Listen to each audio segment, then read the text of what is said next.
அதிகாரம் 34. மோசேயின் இறப்பு.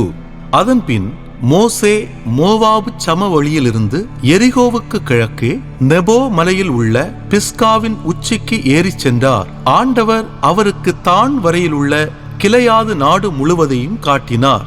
மேலும் நப்தலி முழுவதையும், எப்ராயிம் நிலப்பகுதியையும், மனாசே நிலப்பகுதியையும், யூதாவின் நிலப்பகுதி முழுவதையும் மேற்கே நடு நிலக்கடல் வரையிலும் காட்டினார். மற்றும் நெகேபையும் பேரிச்சை நகராகிய எரிகோ முதல் சோவார் வரையிலும் உள்ள நிலப்பரப்பையும் காட்டினார். அப்போது ஆண்டவர் மோசேக்கு உரைத்தது: நான் உன் வழிமரபினருக்கு கொடுப்பேன் என்று ஆபிரகாம், ஈசாக்கு, யாக்கோபு ஆகியோருக்கு ஆணையிட்டு கூறிய நாடு இதுவே.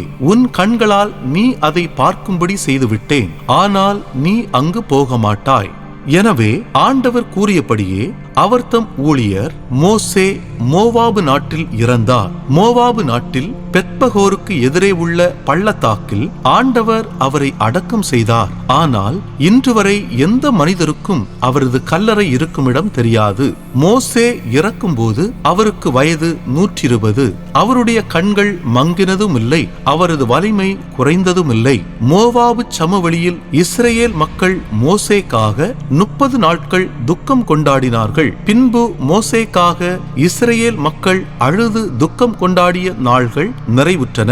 நூனின் மகனாகிய யோசுவாவின் மேல் மோசே தம் கைகளை வைத்ததால் அவர் ஞானத்தின் ஆவியால் நிரப்ப பெற்றிருந்தார். இஸ்ரேல் மக்கள் யோசுவாவுக்கு செவி கொடுத்து மோசேக்கு ஆண்டவர் கட்டளையிட்டபடி நடந்தார்கள்.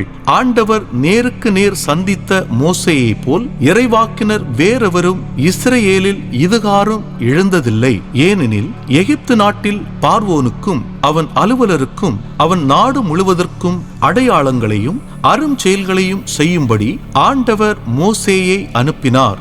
இஸ்ரேலர் அனைவரின் கண்கள் காணுமாறு அவர் ஆற்றிய அனைத்து ஆற்றல் மிகு செயல்களும் அச்சுறுத்தும் மாபெரும் செயல்களுமே இதற்கு சான்றாகும்.